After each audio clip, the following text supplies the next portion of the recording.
সদস্য সংগ্রহের বিষয়ে এখনো বিষবাও জলে পদ্ম শিবির লক্ষ্যমাত্রার ধারে কাছেও পৌঁছতে পারেনি বলেই খবর। অন্যদিকে বুথ কমিটি তৈরির ক্ষেত্রেও কেন্দ্রীয় নেতৃত্বের চাপ রয়েছে বঙ্গ বিজেপি নেতাদের ওপর। সব মিলিয়ে পরিস্থিতি জটিল শুধু নয়, কঠিনও। দেখুন,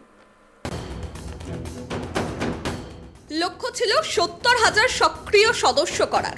২৬শে জানুয়ারির মধ্যে সম্পূর্ণ করার কথাও বলা হয়েছিল, কিন্তু সূত্রের খবর তার ধারে কাছে এখনো পৌঁছাতে পারেনি সুকান্ত মজুমদাররা। হয়েছে ১৭,০০০ মতো।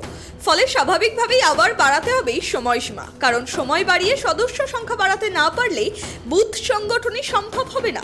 সূত্র আরও জানাচ্ছে, বঙ্গ বিজেপির এই অবস্থায় ক্ষুব্ধ কেন্দ্রীয় নেতৃত্ব। বছর ঘুরলে বিধানসভা নির্বাচন, সাংগঠনিক এই অবস্থা নিয়ে কিভাবে লড়াই করবেন তারা? অন্যদিকে বুথ কমিটি নিয়েও সমস্যা রয়েছে রাজ্য নেতৃত্বে।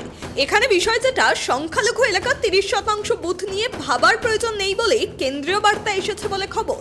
বাকি জায়গায় বুথ সভাপতি নির্বাচনের ক্ষেত্রে যেন কোনো জল না থাকে, সেই বিষয়ে রাজ্য নেতৃত্বকে সতর্ক করে দিয়েছেন কেন্দ্রীয় পর্যবেক্ষক সুনীল বনসল। সূত্রের খবর, ২৫শে জানুয়ারি অবধি ৭০,০০০ বুথের সভাপতি নির্বাচন হয়েছে। এখনো একটা বড় অংশের কাজ বাকি। অন্যদিকে ১০ই ফেব্রুয়ারির মধ্যে জেলা সভাপতি নির্বাচনের সময়সীমা বেঁধে দেওয়া হয়েছে।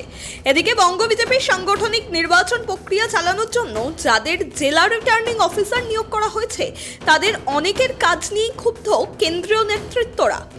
সব মিলিয়ে সংগঠনকে শক্ত বাঁধনে বেঁধে ২৬ সালের বিধানসভা নির্বাচনে বিজেপির লড়াইয়ে নামতে পারবে কিনা, সেটাই এখন লাখ টাকার প্রশ্ন।